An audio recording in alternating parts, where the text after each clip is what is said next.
Hola a todos, bienvenidos a Cultura Digital. Yo soy Daniel Mesa, CEO de Actimo América, y nuestro invitado de hoy es Patricio Astolfi. Patricio es actualmente Managing Director en Nestlé Guatemala y tiene una larga y exitosa trayectoria en Nestlé. Ha estado ahí desde el 2001 entre varias posiciones él ha sido Managing Director en Angola, en Costa de Marfil y en El Salvador. Así que bienvenido, Patricio.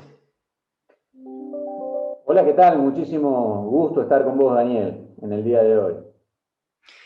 No, igualmente, y cuando justo leí que tú habías sido Managing Director en estos países, se me vino a la mente que tú debes de ser la persona que Nestlé en Suiza dice, mandémoslo a estos territorios para que los rescate, para que los reviva. Pero ¿cómo pasó eso? Sí, mira, yo cuando entro a Nestlé, entro en un grupo que te diría que era un grupo en esa época, un grupo comando que se llama el Sales and Marketing Productivity Team, el team de productividad de Nestlé, que era un grupo de personas que era como un comando. Entonces nos mandaban 6 meses a un mercado, a un lugar, a un país, para arreglar los fundamentos comerciales del país o países que estaban con problemas. Entonces, mi primer assignment fue en Portugal. Después me mandaron a Nueva Zelanda y siempre como esa especie de team de intervención que venía y solucionaba los problemas también. Y tuve que hacer unos proyectos en los países nórdicos. Tuve también haciendo proyectos en los países, en Suiza, eh, en el mercado suizo, ¿no? Entonces, los países que estaban con problemas comerciales mandaban a este team, en que yo era era parte del team de intervención, y de ahí, como mi experiencia también antes de Nestlé había hecho un par de turnarounds, es algo que a mí me motiva, me gusta. Y bueno, en mi trayectoria en Nestlé ahí ese tema del cambio siempre formó parte de mi vida, tanto el cambio en la empresa como el cambio personal. Y bueno, entonces de ahí estuve acá en Panamá, que estuve en Panamá gestionando una de las crisis lácteas más importantes en su momento, cuando el precio de la leche se fue de 2.500 a 5.000. Y de ahí me mandaron a Angola, vieron un poco la resiliencia, me mandaron a Angola, que era lo que llamamos un fail startup, un startup que no funcionó. Ajá. Y en Angola llego, la situación era básicamente, hubo que armar Nestlé de cero. No de cero, pero prácticamente la logística la manejaba el gobierno de Angola, era una situación extremadamente compleja. Y bueno, entonces con el tema de ese turnaround, no turnaround, con el tema de construir Nestlé en Angola, después me mandaron a Costa de Marfil después de la guerra. Ujú. Entonces agarré el final de la guerra civil y fue también ahí un poco todo un periodo de volver en Costa de Marfil, una empresa grande, con mucha trayectoria, pero extremadamente golpeada y la gente. Entonces fue un poco la reestructuración de Costa de Marfil y ahí me quedó un poco el perfil, ¿no? De ese perfil de alguien que va en lugares donde hay cierta dificultad o problemas, que quizás no es un negocio estable, Ujú. y para ejecutar cambios. Y bueno, en el caso de El Salvador, si bien no tenía problemas tan complicados, sí era una empresa que durante muchos años no tenía la rentabilidad que se espera de una empresa que invierte, que está hace muchos años con muchos productos, que innova. Y bueno, entonces quizás el principal reto fue ahí ordenarla un poco la casa y llevar la empresa a una rentabilidad más aceptable, ¿no? Ujú. Y cuando entrabas a estas diferentes operaciones, ¿cuáles eran los errores más comunes que tú veías o en dónde estaban fallando? Mira,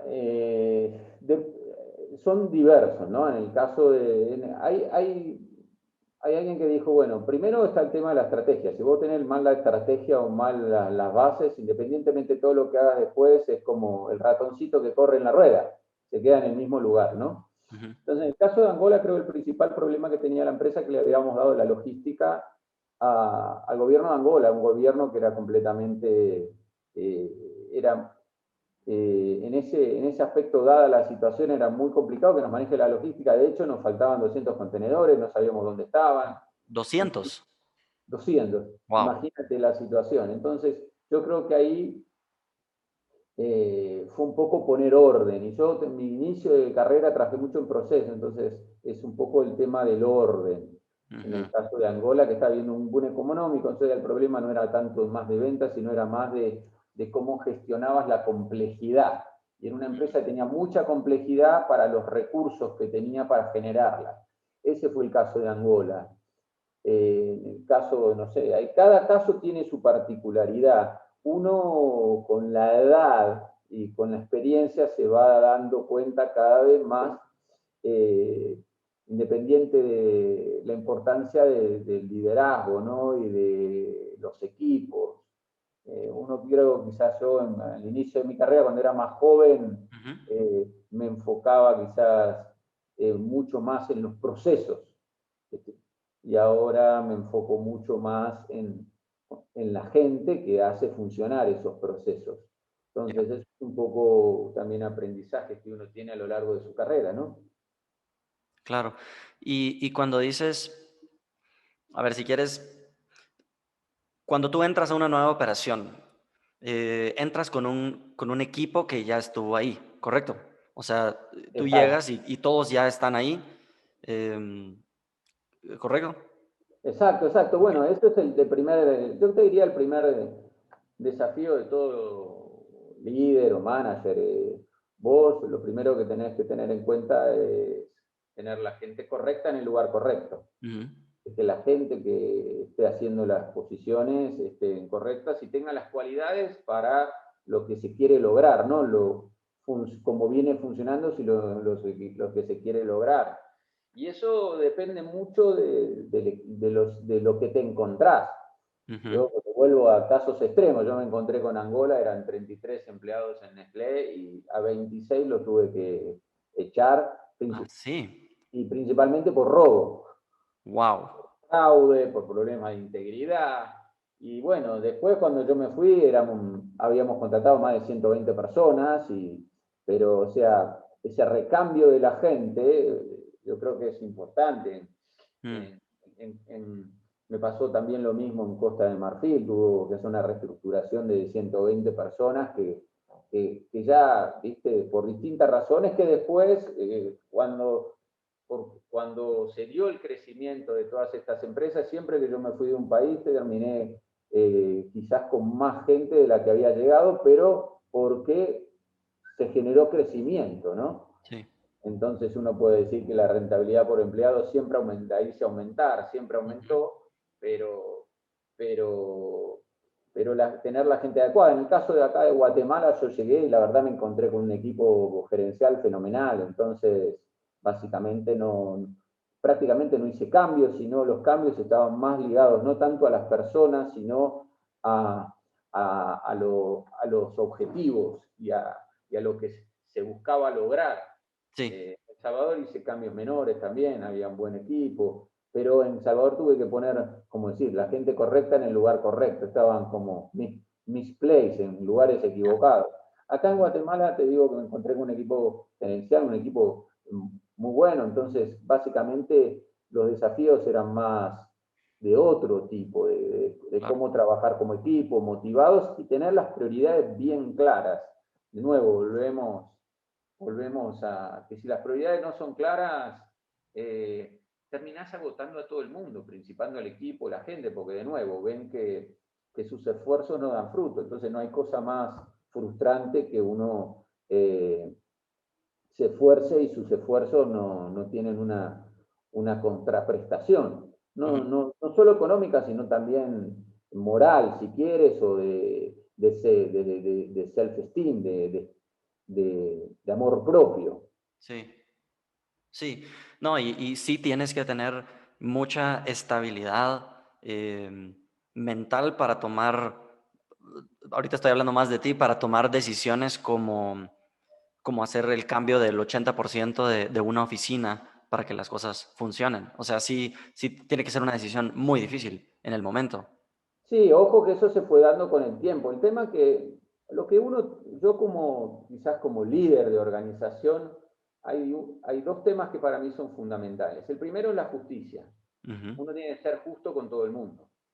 Y segundo es el bien común, porque es una organización. Entonces, ¿qué es lo que hace mejor a la organización? Entonces, uno siempre tiene que pensar, o yo al menos siempre pienso en la organización a largo plazo. ¿Y qué le hace bien a la organización a largo plazo? Eh, Quizás te diría, cuando hablo de largo plazo, yo digo, no sé, yo 5, 6 años, o sea, todas mis decisiones siempre, en lo largo de mi carrera, siempre pensaron en el más allá del año, los 2 años, los 3 años, o de cuánto tiempo yo voy a estar en el país. Y de ujú. hecho, todos los países en que yo estuve, generalmente después de que yo me voy del país, los otros country managers siguen con muy buena performance o llevando bien el país, porque de alguna forma uno construye sobre las bases que el otro dejó. Entonces a mí me deja siempre dejar muy buenas bases. Cuando en multinacionales vos podés tener gerentes que se preocupan más del bono o se preocupan más del año. Yo Ujú. tengo trato de tener una visión mucho más eh, largoplacista, si bien entiendo que obviamente los resultados del año son importantes, ¿no? Porque así se va construyendo, ¿no? Y principalmente el crecimiento, que creo que eso es lo más importante en cualquiera. Pero la realidad es que cuando uno siempre tiene en la mente lo mejor para la organización, ¿qué es lo mejor para la organización? En ese caso, cualquiera de estas decisiones se hace mucho más fáciles porque en definitiva uno busca que la organización se perpetúe con el tiempo y crezca, y yo muchas veces lo digo en broma, pero en serio, porque ya hace 20 años que estoy en Nestlé y lo viví, y nada, uno también quiere que los hijos de los empleados de Nestlé también trabajen en Nestlé y se sigue desarrollando como empresa. Es más, hoy acabo de recibir un WhatsApp de un gerente que me dice, mi hijo puede empezar una pasantía así, me Ujú. pidió la autorización, automáticamente sí, porque creo que esa perpetuidad hace que uno también trabaje para el futuro. Y ese futuro también en Nestlé lo abarcamos de todos aspectos, de mil iniciativas también, con el medio ambiente, con lo que son nuestras políticas de energía, etcétera, etcétera, para, para no, como decimos en mi país, pan para hoy, hambre para mañana. Ujú. Y eso en mi forma de gestionar el pan para hoy, hambre para mañana no existe, Ya. ¿no? Mira, y este sentido de justicia, de pensar a largo plazo y de lo mejor para la organización, ¿esto es algo que tú aprendiste o es algo que tú traes desde tu casa, digamos, en tu desarrollo? Mira, a ver, yo vengo de una familia que los valores eran extremadamente importantes. Eh, eh, Mi abuelo era extremadamente millonario y por un tema político y de valores le quitaron todo, prácticamente. Y entonces, si él hasta el día que se murió siempre mantuvo sus valores. Y de hecho, yo es algo que en mi casa no me lo atribuyo a mí, sino lo atribuyo a la educación que tuve. Y de hecho, por ejemplo, cuando mi padre fallece, yo tengo que salir a trabajar y no me podía pagar la universidad porque era una universidad privada y a mí me dieron un préstamo de honor y a mi hermano un préstamo de honor, que es un préstamo de palabra, que si puedes lo pagas y si no, no. Y tanto mi hermano como yo lo pagamos, si bien la mayoría de la gente esos préstamos nunca los paga, porque la universidad es como que te dice, bueno, si el día de mañana tenés plata, pagalo, si no, no, pero Sí, imagínate que sí. 4 años de universidad, yo en algún momento los pagué. Entonces, hay todo un tema de valores que es bien importante. Pero también yo te diría que hay un tema que, que viene dado, pero un tema que es muy importante que uno aprende. Yo empecé a trabajar, te diría, en distintos trabajos. Mi padre falleció cuando tenía 18 años, empecé a trabajar en esa época en distintos trabajos y ya en mi segundo año, tercero año de la facultad ya trabajaba full time en una empresa. Y ahí obviamente empecé, como empiezan todos en una empresa, de pasante, hice una pasantía, controlando gastos, haciendo cosas. Y ahí uno también siente que es muy importante porque lo vive. Si yo mucho me esfuerzo y el que tengo al lado no se esfuerza Ujú, y ganamos lo mismo, y ahí no hay justicia. ujú. ¿Entendés? Y recompensan a los que no hacen. Entonces, cuando uno empieza su carrera desde subiendo los eslabones de la escalera normalmente, también vive un montón de situaciones. Un montón de situaciones eh, que lo hacen aprender. O sea, entonces uno en ese aprendizaje dice, bueno, cómo uno le gustaría que se gestione, ¿no? Y cómo a uno le gustaría que sean justos con uno mismo, entonces tiene que asegurar que sean justos con los demás. Entonces, Ujú. yo creo que ese tema de la justicia no es un tema menor. Muchas veces eh, la gente en las empresas es muy importante, como sería una familia, no hacer diferencias, ¿me entiendes? Y no darle a un hijo más que a otro. Entonces, Ujú. básicamente lo encaro bien por ese lado, es bien importante. Sí, no, y mira, cuando tú has cambiado de diferentes regiones, porque yo sé que has trabajado en todos los continentes, em, esta parte de los principios que tú llevas a las operaciones, ¿tú tratas de compartirlo con todos o más bien diferentes culturas tienen sus propios principios y entonces tú te acoplas a ellos? Mira, yo soy un convencido que en el mundo, como decías vos, yo trabajé prácticamente 4 idiomas en muchos continentes, pero yo estoy un convencido que los principios básicos de la humanidad son los mismos. Ujú, Y uno como líder es muy importante que lidere gran parte por ejemplo, el ejemplo, ¿no? Con esto, ¿qué quiero decir? Y no pedir cosas que uno no haría, ¿no? Y después te digo, cada cultura sí tiene sus temas que uno tiene que adaptarse, pero en ciertas cosas, viste, hay ciertos principios que son irrenunciables. Entonces, cuando vos trabajás, por ejemplo, en Nestlé, hay ciertos principios que vienen de la compañía. Entonces, si ujú, vos te adaptás a esos principios, perfecto, genial. Y si no, y bueno, vos lo mejor que te puede pasar es no trabajar en Nestlé y trabajar en otro lugar. ujú. ¿Me entiendes? Entonces, yo creo que, y me ha pasado en mi carrera, mucha gente también desde un punto de vista profesional mismo, seguir su carrera en otra empresa, en otra situación, hasta le es más conveniente. Pero hay ciertos principios, viste, que yo empecé mi carrera, tenía acuerdo en una de las, Accenture se llama ahora, en una, Arthur Andersen se cambió de nombre, pero me acuerdo que, por ejemplo, integridad era binario, era sí, no, y si tenías no, prácticamente cuando te hacían una evaluación, integridad no, te echaban de la empresa. Sí.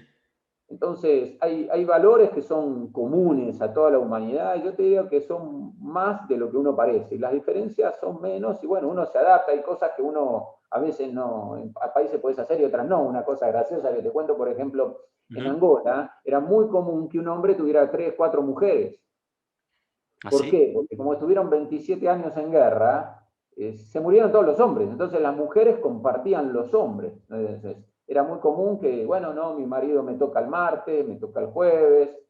eh, entonces, no sé, vos haces la fiesta de fin de año de Ujú. Nestlé, no podías inventar porque ahí se armaba, ¿entendés? Yo no sé la relación que tenían entre ellos. Imagínate, yo Wow. invitaba a la gente y me venían 7 mujeres, otro me traía 5, ¿viste? Entonces, una mujer traía solo un marido y el marido traía 7 mujeres, entonces volvemos al tema de Ya. la justicia, ¿viste? Haces una fiesta, pero algunos más se benefician que otros, entonces hay aspectos culturales, ¿viste? Que uno siempre tiene en cuenta, Sí. o la forma de interactuar con la gente. Sí. Yo trabajé en Medio Oriente también, así cuando yo fui responsable del negocio más culinario para Asia y Medio Oriente y África en un periodo también en Nestlé. Entonces, todas esas diferencias culturales son bien importantes, pero yo digo, la esencia de las personas es la misma. Ya. ¿Ya? Entonces, yo te diría que tenemos muchas más cosas en común que diferencias en los distintos países. Pero justo ese es un tema que quería platicar contigo porque, em, a ver, yo recientemente tuve una experiencia en otro país en donde no me sentía del todo cómodo en la manera en la que en la que se estaba manejando una negociación. Y era con un extranjero, entonces en mi mente yo pensaba, ¿será que es porque somos de culturas diferentes, que yo no estoy de acuerdo en cómo esta persona está negociando? Y, y creo que tú sabes más que nadie, porque tú has estado en tantos países, en tantas culturas. ¿Qué otras diferencias has encontrado y cómo haces tú para, para que funcionen los negocios siendo tan diferentes? Tocaste un tema que a mí me divierte mucho, que es el tema de la negociación. Al país que voy me encanta negociar en las calles. Ajá, Es un, te diría, no te digo es un hobby, pero es algo que me gusta hacer mucho. Y vos ves que ahí culturalmente está bien afectado, ¿no? Porque hay países que vos llegás y, no sé, querés comprar, por decir algo, una pintura, ¿no? Entonces, esa misma pintura que vos querés comprar, por decir algo, vos vas a Marruecos y la persona, bueno, esta pintura y te cuesta, te dice $1.000.000, por ujú, decirte una cosa. Y al final terminás negociando y la comprás por 100. Y vos vas a otro país y te ponen el precio fijo, pero vos podés sacar un 10%. sí, Y eso es muy ligado a la cultura. El tema de la negociación es muy ligado a la cultura. Hay gente que es más exagerada, que exagera más, que ujú, exagera menos. Hay gente que, viste, te da un precio, no sé, por ejemplo, en México, o, ajá, viste, hay países, es demasiado cultural. Hay países que si vos le querés negociar, la gente se ofende.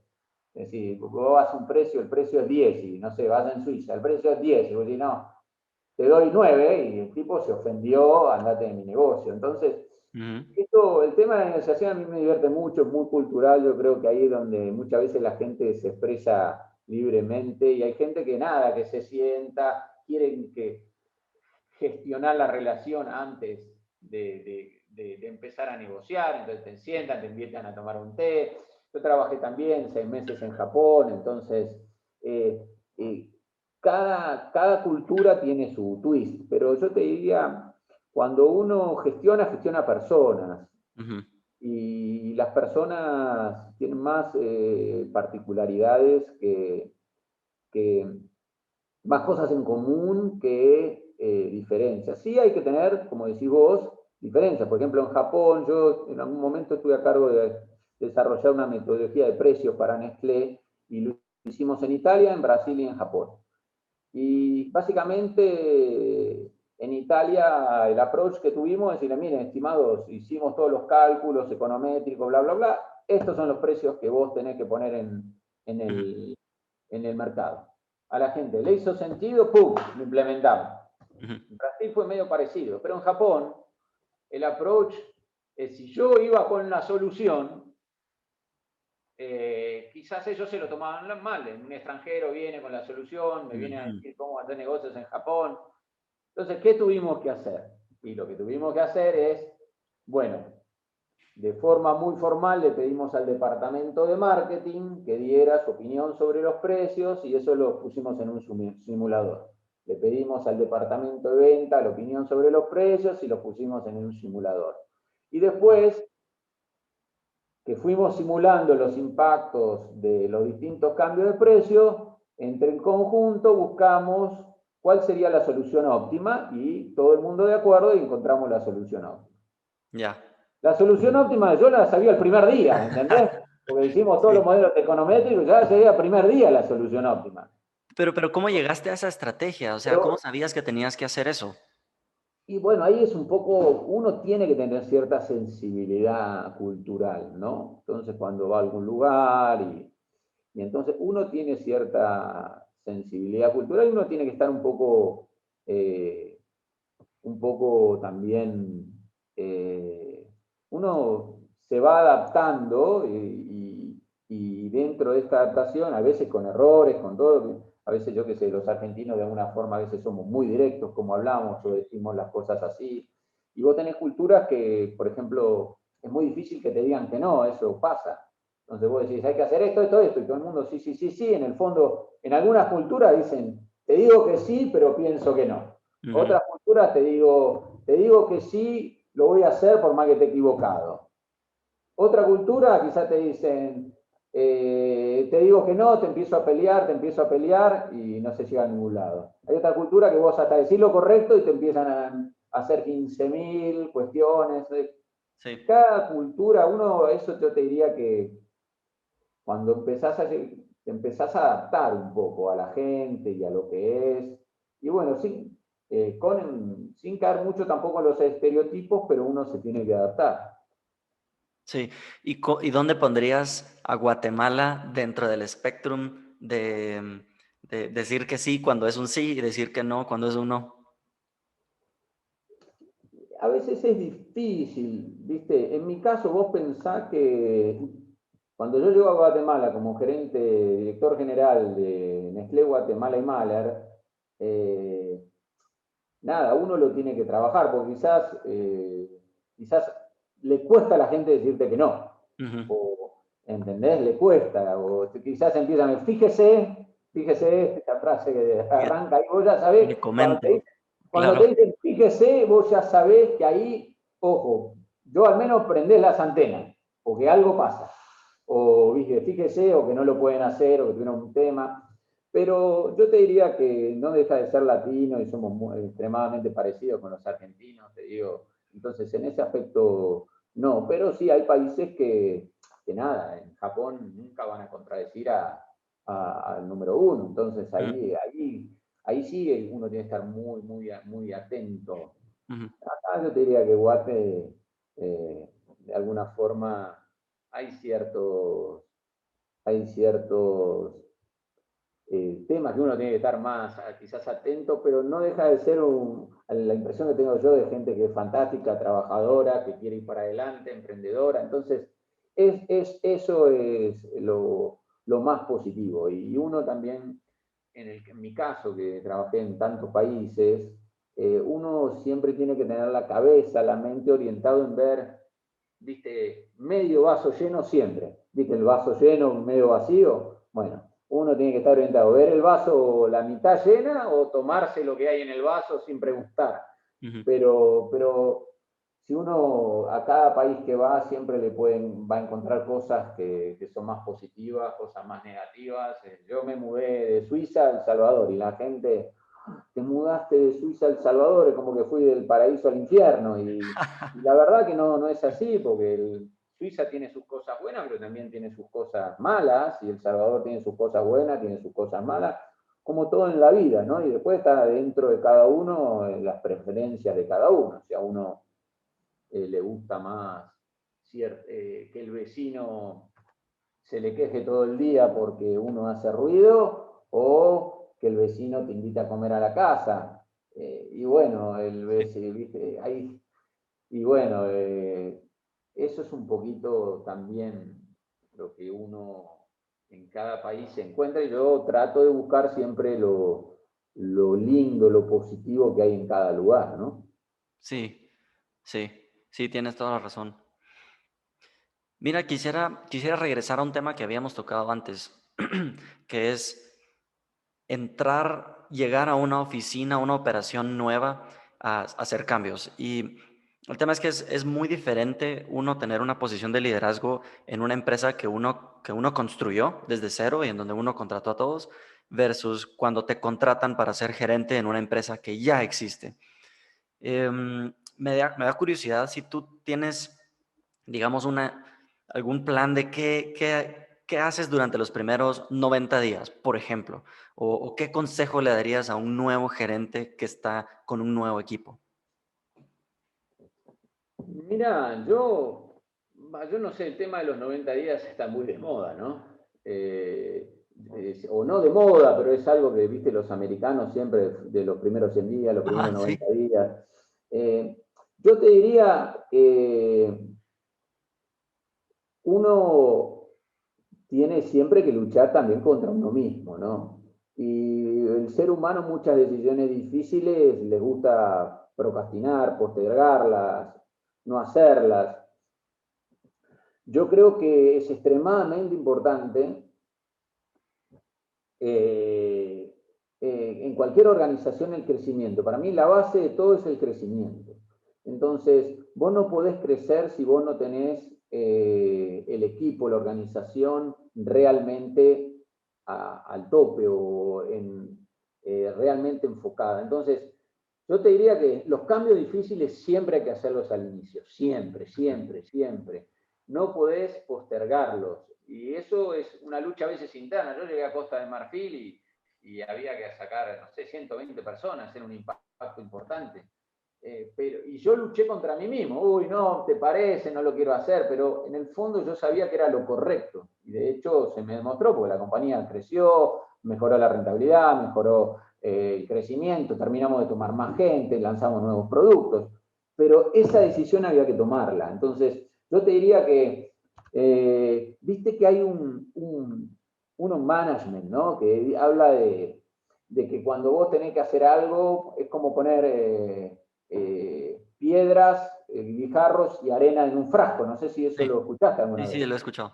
Si pones la arena primero y después los guijarros, no te van a entrar las piedras. Entonces, hay que focalizarse realmente en lo importante y en lo que necesita la empresa. Entonces, si la empresa necesita innovación, hay que enfocarse de lleno. Yo te digo, lo primero que uno tiene que hacer cuando llega a un lugar es el assessment, ¿no? ¿Dónde Ujú. estoy parado?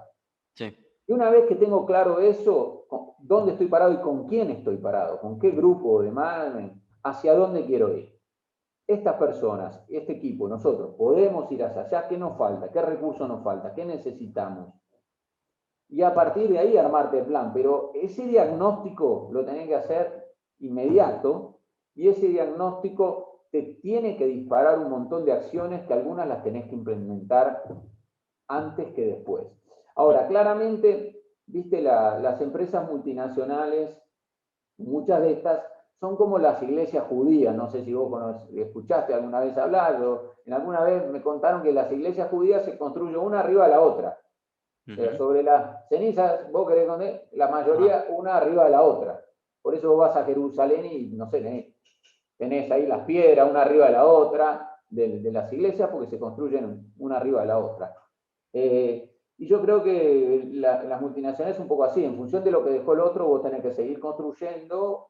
Y no, ahora bien, uno en su carrera muchas veces pasa por ciertos estadios que son muy importantes, ¿viste? De repente de ser un obrero, pasás a ser un, un, un pasás a ser un gerente y de pasar a ser un gerente pasás a ser el gran director de la cuestión. Ujú. Esos cambios son extremadamente importantes y yo creo que hay muchos fracasos profesionales o cambios profesionales pasan porque la gente no asume bien su rol.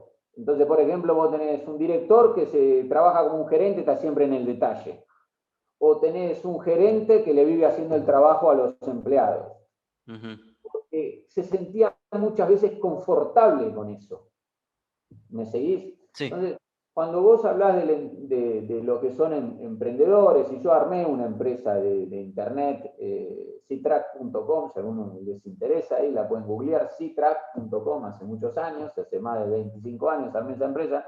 Pero cuando uno es entrepreneur y contrata a la gente y entra en un grupo, uno tiene que de alguna forma ver cómo va a realizar todos esos cambios, porque vos empezás como operario, como gerente, como director, como todo. Entonces uno tiene que ver cómo se va gestionando y cómo va, en función que crece la empresa, cómo va gestionando todo eso.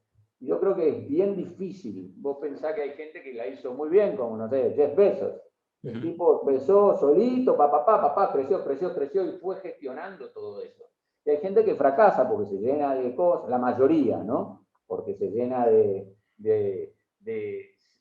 o se inunda con la burocracia o no ve el futuro o no calcula bien o le faltan recursos, pero bueno, en ese caso yo lo que digo que uno como entrepreneur es muchísimo más difícil porque siempre las empresas transnacionales tienen toda una estructura. O sea, Ujú. Sí. yo cuando llego a Angola, y yo te diría que hice cambios formidables, pero tenía una espalda, un soporte también formidable. ¿Me sigues?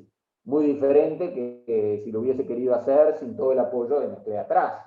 Ahí te diría que hubiese sido extremadamente complicado. Más de lo que ya fue extremadamente Ujú. complicado. Pero entonces, en tu pregunta de, claro, uno ya viene con una estructura cuando pasa como multinacional. Y esos cambios uno los va llevando sobre una estructura. Cuando vos creas tu propia estructura, ahí es más complejo y generalmente los entrepreneurs también juega toda la parte emocional, ¿no? O sea, Claro. eh, eso no es menor, porque nosotros somos seres emocionales, entonces el hecho de contratar gente, conocer a la familia, eso es bien complejo. Y de ahí, por eso te empecé a hablar siempre del bien común, ¿no? Ujú. Porque vos cuando empresario, viste, tenés que buscar el bien de todos. Ujú. Y hay uno que quizás no te gustaría porque tenés cierta amistad, todo, pero si la persona no... Generalmente yo creo que muchas de las personas que uno a veces despide cosas, mucha gente hasta le cuesta hacer sus propios cambios. Entonces, es como que hasta están esperando eso, que alguien le diga, espera, vos acá ya no vas, vos necesitas un cambio en tu vida, vos necesitas progresar, porque muchas de las personas es porque no se sienten del todo motivadas, contentas, generalmente mucho, excepto los problemas que te contaba en Angola, que eran la mayoría eran por temas de integridad, pero en las empresas mucha gente, el objetivo de la empresa cuando contrata a alguien es que esté diría de por vida, esté la mayoría, el mayor tiempo posible, porque Ujú. contratar a una persona y echarla es la cosa más idiota del mundo. Disculpame la palabra, la cosa más sin sentido del mundo es contratar a alguien y después echar. Cada vez que echar gente es un fracaso, Sí. pero de nuevo, es como un divorcio. A veces los divorcios lo tenés que hacer porque no, si no, los hijos sufren, por decirte algo. Ujú. Ujú. Sí, no, estoy de acuerdo contigo y la verdad me quedan claros los pointers que son, o sea, cuando estás entrando a una nueva organización en donde ya hay estructura, haces el assessment, ves cuáles son las cosas importantes, las piedras grandes y las haces primero. O sea, solo con eso creo que em, ya las decisiones que siguen se van prácticamente tomando solas. Sí, hay veces también que es importante, que me pasó acá en Guatemala, es lo que no hay que hacer. Porque muchas veces la gente quiere hacer demasiadas cosas. Sí, lo que no hay que hacer. Bueno, esto es muy bueno. O sea, nice to have, como dicen los americanos. Lindo de tenerlo, pero no va a cambiar la realidad del tema, ¿no? Y tú al principio hablaste sobre las prioridades, ¿verdad? Porque la manera en la que tú decides qué es lo que no hay que hacer es si tienes claras tus prioridades, ¿verdad? ¿Cómo, cómo ha sido tu proceso para encontrar esas prioridades? Y mira, uno de nuevo, ya te digo, yo tuve también una evolución como profesional, un crecimiento, y esto de pasar de país en país, y si yo fui consultor antes de trabajar en Nestlé, te ayuda mucho porque ves muchas realidades. Y a ver muchas realidades, hasta ves problemas que te podés anticipar porque los ves. Entonces, yo te diría que la experiencia ayuda mucho.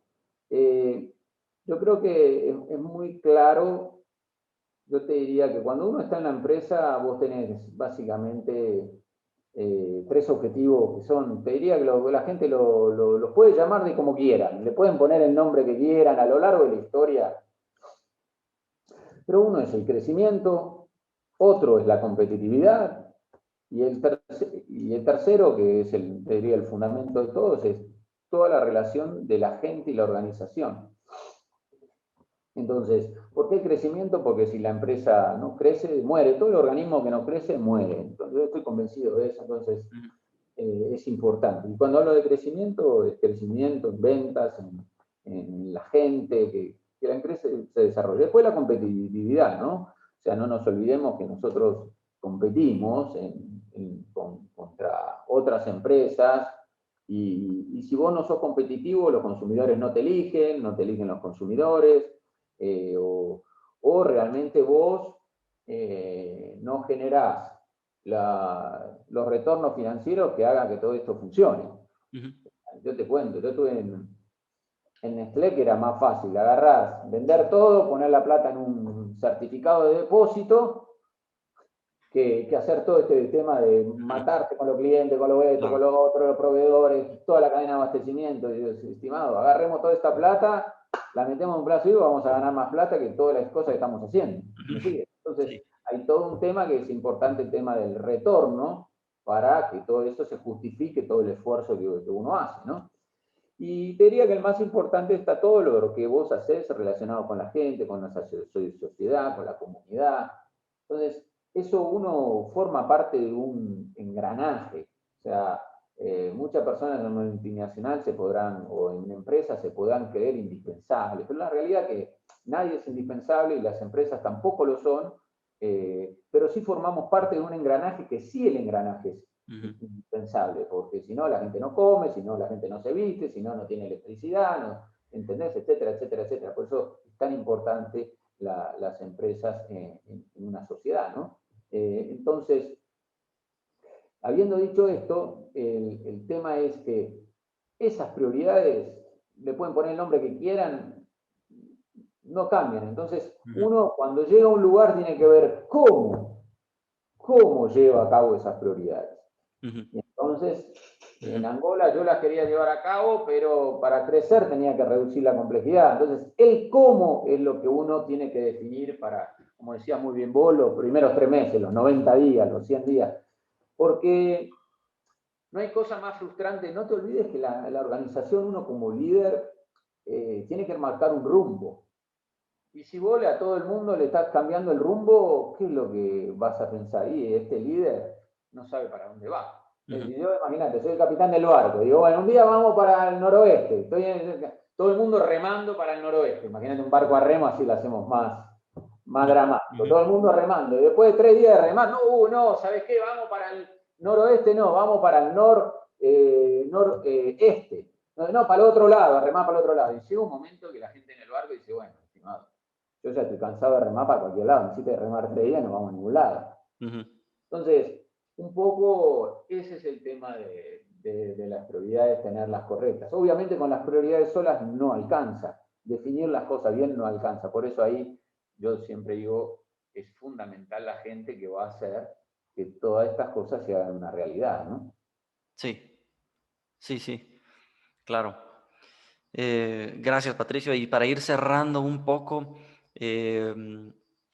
¿tú tienes algún libro favorito o algún libro que te gustaría recomendarle a personas que quieran seguir un camino como el tuyo? Mirá, me alegra que me hayas dicho eso. A mí pasa que depende de la persona en la etapa de la vida que está. O sea, yo tengo 2 libros que me recomendaron cuando tenía 18 años, que me parecieron muy válidos en esa época. Uno es La magia de pensar en grande, de David Schwartz. La magia de pensar en grande, The Magic of Thinking Big. Que para que veas, lo tengo acá. Ahí lo tienes. Sí, está Y un sí poco roto, como ves. se nota que lo has usado bastante.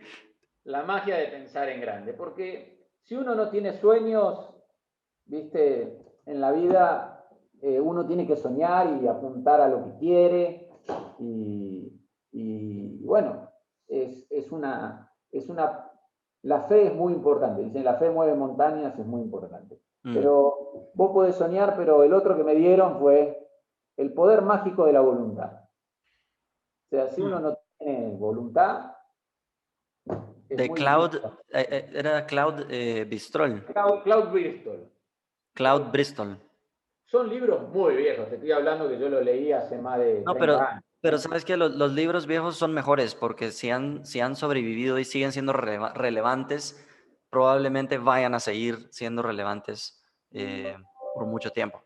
Así que, y después te diría que depende de la situación. Por ejemplo, a mí el libro de negocios que más me gustó, que leí yo, eh, es el libro que se llama My Years in General Motors. Mis años en la General Motors, de Alfred P. Sloan. Mis años en la General Motors, de Ok, Alfred ok. P. Sloan. Este libro para mí me encantó. Me parece un libro de negocios que me pareció súper bueno. Después uno lee muchos libros y quizás le queda algo. Sí. Otro libro que a mí me gustó, que es el libro que... Pero ya te digo, si trabajás en una multinacional, yo creo que es interesante por el tema se llama, es el, a ver, pensé que lo tenía acá para mostrártelo, pero básicamente es este libro de Gessner, que es el de IBM, Elephants Can Make Elephants Dance, algo así se llama, puedes hacer bailar a los elefantes. Creo que ahí hay ciertos temas bien interesantes. Pero te digo, mi libro que más, esos fueron mis dos libros que me recomendaron cuando yo tenía 18 años, que me parecen súper válidos, porque el tema de la fe y el tema de la voluntad es súper importante. Y el libro este que te diría de negocios que más me gustó, que leí, fue Mis años en la General Motors. Que ahí, Buenísimo. porque es un tipo que habla de marketing, cómo se cambió la industria automotriz, me pareció muy bueno. Así que, pero bueno, yo creo que ahí el mundo va cambiando, después hay libros, viste, de Jack Welch, o hay muchos libros que uno los lee y le van quedando pequeñas cosas, pero vos lees un libro y te quedan dos, tres puntos claves y valió la pena, ¿no? Cierto, sí.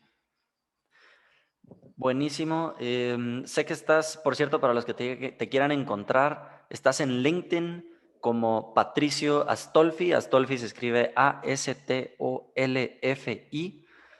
¿Dónde más te podrían encontrar Mira, es el yo la mejor lugar? verdad que la plataforma LinkedIn de alguna forma la utilizamos y me apoyan para un poco contar las novedades, lo que va pasando en Nestlé Guatemala y yo generalmente, la gente me escribe mucha gente y por distintos motivos y yo la verdad que me mantengo activo y contesto, a veces me tomo mi tiempo, ¿no? Porque Claro. generalmente lo hago el fin de semana, la semana no tengo tiempo, pero yo creo que ahí es un lugar bueno para encontrarme, porque en las redes sociales, que soy sincero, soy una persona que entiende que muchas veces se pierde el foco en la vida, ¿no? Es difícil. Yo, que soy un poco, voy a cumplir 52 años el sábado, este sábado,